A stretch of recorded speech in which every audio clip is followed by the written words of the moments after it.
conference standings at number 3. So as we head into the final week of the regular season, which of the teams right now would you say is playing the best ball? Lakers are number 3, but let's talk about those top 2, OKC and the Spurs. Oh, I mean, they're both. it's tough. Spurs and OKC, they're both playing great. I mean, yeah, and even if you go to the 4th seed, Denver's won 7 in a row. Yeah. Like, these teams are revving up. Like, it seemed like once we crossed the new year and started getting toward, it was like the best said, okay, we're going to separate right now and show you who the best are. And so, Denver couldn't do it really because they were banged up in and out of it. Their rotation was all screwed up. Now they're healthy, and you're seeing what Denver can be. Woo. Yeah, but even the Spurs with no Wemby.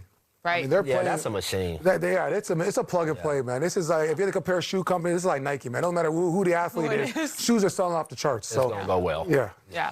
How important is home court advantage going to be, especially when it comes down to those final 2 and we get into the thick of it of the playoffs, which are just a couple weeks away? It's huge. You don't want to play Game 7, please, at another team's spot. So, like, the OKCs was holding on to it, the Detroits, it matters. Like, if you can play Game 7 at your house, that's what you want. And if it don't work out, that's just on you. But if you have it in your hands to get home court, you got to take it. And you see how OKC's been. Yeah. The Spurs have been, what is their record? 2002. Like, they've only lost 2 games and 27-2. Think about it, 27-2. And OKC has held them off, still got a 2-game lead on them. So OKC gets it. They're like, look, these dudes got our number. We've had some problems with them. The last thing they want is for the Spurs to have home court advantage and have beat them 3 times during the regular season or whatever. And remember, in the NBA Finals, when you guys were playing in San Antonio, no AC, so they probably remember that too. Listen, the Spurs will pull something. Yeah, they'll pull a little funny business. The AC don't work that day in the middle of Texas, so you want home court if you're OKC. They cooked the barbecue. I was at the game with a Gucci silk shirt. I realized that. What? Oh man! Jeez. But that's the truth. Like you can see OKC understood the moment, the urgency to this. They didn't do a lot over the trade deadline per se, but they get a healthy Jalen Williams for the playoffs. They did add McCain, but they said, you know what? Maybe we can't add something big, but we can hold these dudes off and win games and make sure we take care of home court advantage. And to their credit, they've done a great job with that. The home court advantage of it all, too. Remember talking about this early in the season. You start to just lose track of, am I even home? Where am I? Things start to blur together. I can't imagine at this point in the year. It's nuts. So just be like, okay, we're here. Home. That's why I call it an advantage, because it can't be quantified how much of a difference that makes. Okay, so here's the remaining schedule for these 2 teams. Anything jump out at you, Coach? They got, I would say, wait, who was that on the right over there? Put it back up. Yeah, come on. Why y'all rushing away? Yeah, we try to dissect. Okay, she asked me where y'all going? So Spurs got Denver twice, so it's going to be a tough one. Yep. Portland is fighting for They fighting for a little play, yeah. Philly as well. Philly too. Correct. So Dallas it's 14. is the one team that's just like... Yeah. But over here, everybody. Everyone's Utah. Yeah. So it's a similar... Yeah. You got Utah and Dallas on both sides, so... I would say OKC's remaining schedule, is a tad bit easier. No Luka. Right. So you that they have to contend with. You got Utah and a no Luka Lakers team, so...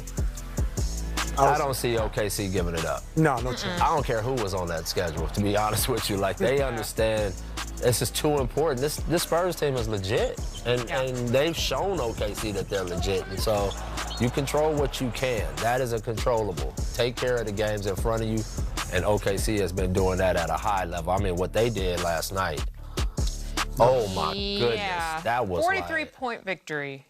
The Lakers. Yeah, that was message sent. Yeah, 7th largest margin loss in Lakers franchise history. I'm sorry, guys. I don't mean to. I really don't. These are just the facts. I'm just a conduit for that. But that was a statement without question. Not just to the Lakers, but to the rest of the league. Y'all don't want none of this. Yeah, don't be asking for us. Listen, Right. They were on the Lakers on like a back pocket on your tush. They was on them like this. As soon as the game started. Glued. Oh, man, like Sean Paul, like glue. They was on them. I was like, geez Louise. But again, I said it last night. I've been saying it all year. They exposed the Lakers' biggest weakness, foot speed. Telling you, the lateral quickness. If you watch, I saw like 8 to 10 plays last night of Shea. It looked like the same exact play, but it was 10 different plays. Him at the rim, him at the rim, him at the rim. Like somebody behind him at the rim. And it's like that, it's hard to cover up when you get to the playoffs and the best of the best. So you think about the Lakers would have to beat the Spurs and OKC. Both of those teams have jets, guys that just run by you. And conversely, defensively, you can't get by them because they are so quick. And so that's what the Lakers ran up against last night, was the perfect storm, a team that they can't go by and a team that they can't keep in front. It's rough. Them's the breaks. Yeah. That's what it is. All right, we're going to take a short break here. Coming up, we make our MVP picks, picks, and shoot your shot, man. Tough. Oh, God. Yeah, like a Nike commercial. He catches lobs. Do I get a clock? And clock is up. There you go. Yeah. Well, my pick, you guys already know, is going to be SGA. Come on now. #1 team in the West, the best player in our league, the most unstoppable player in our league. He could do everything. He's past Wilt's record. You see him just caught a body right there. Listen, at the end of the day, he's holding the crown. You guys can't stop him. He's our MVP. He's the face of our franchise. And you see that. Now he's having some fun now. All I just need to ask him is, talk a little bit more smack and let's turn it up. Talk more smack. You know he does it on his Instagram. He gives Oh, his caption bars. Yeah. It's my turn. Here we go. All right, MJ. 24 seconds. Here we go. My pick for MVP is my fellow aerospace nerd, extraterrestrial himself, Victor Wembanyama, The averaging alien. 25 points per game. And you heard it directly from his mouth. Half the game is played on the defensive side of the ball. He would know because he has been the defensive player of the month 3 months in a row. All right? He can do it all. Yeah. No one can stop this man. Blocks on blocks on blocks. Wemby. We all make great cases. We do. Yeah. Like that. Luka's out of it now. Insane. Ant's out of it now, right? So who gets bumped up? Cade is out of it. Jaylen Brown gets bumped up. Right. He gets a 4th, right? He's 4 now, right? I would say. Yeah. Yeah, he's 4. Yeah. That's crazy. This is how the chips fall. But all of those people have a great argument for why they should be MVP, because look at what they're doing. Like, it's unbelievable. It's a great problem for the NBA.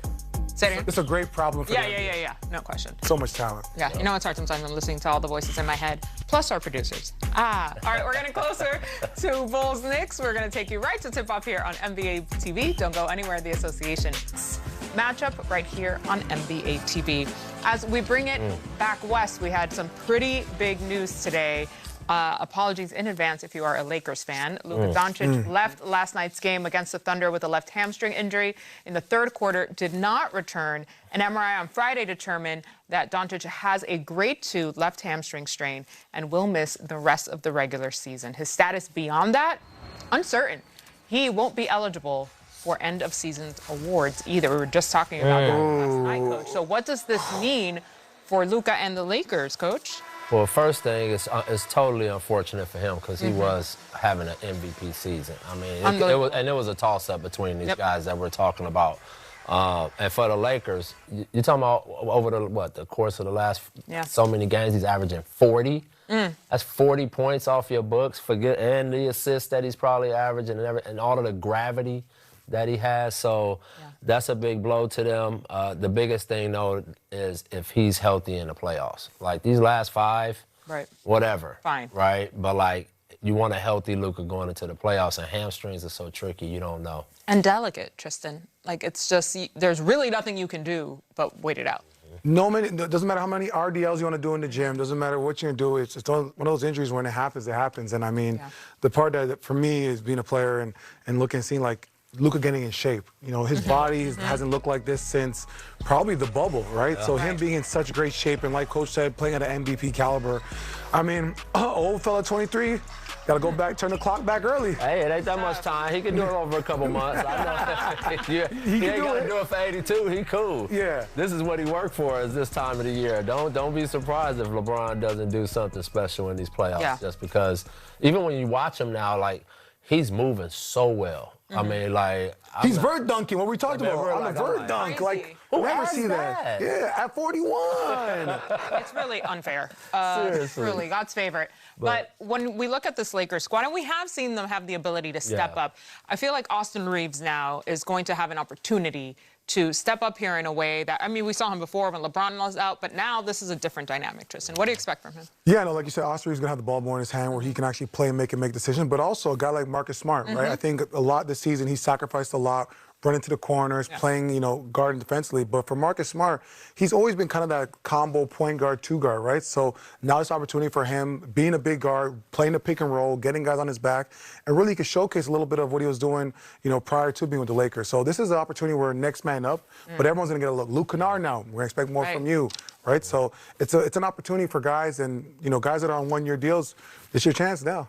And I'll tell you this, if I had to fill Luka's shoes, I want a guy that's dropped 50 a few times. Please. Austin Reeves, when he's got the ball in his hands and he has, like you said, the touches, he does a lot what Luka does. I'm not saying Austin Reeves is Luka Doncic by no means, but the numbers he put up are real. And so what you're really looking at is, okay, if Austin really goes into Austin mode and feels that, you know, as good as you can feel it, you know Bron can fill in the number 2. Thank you. So whoever else, like we said, the Kennards, the Smarts, Ruiz, all of these different people, they have to fill in that number 3, and that'll be a different person every single night. Every night. That's depending on the coverages and how another team's playing. Are they switching? Are they in a drop? Are they trapping? Like, that'll dictate where the shots are coming from. And that's the benefit of what the Lakers have, because they had LeBron James as their number 3 option.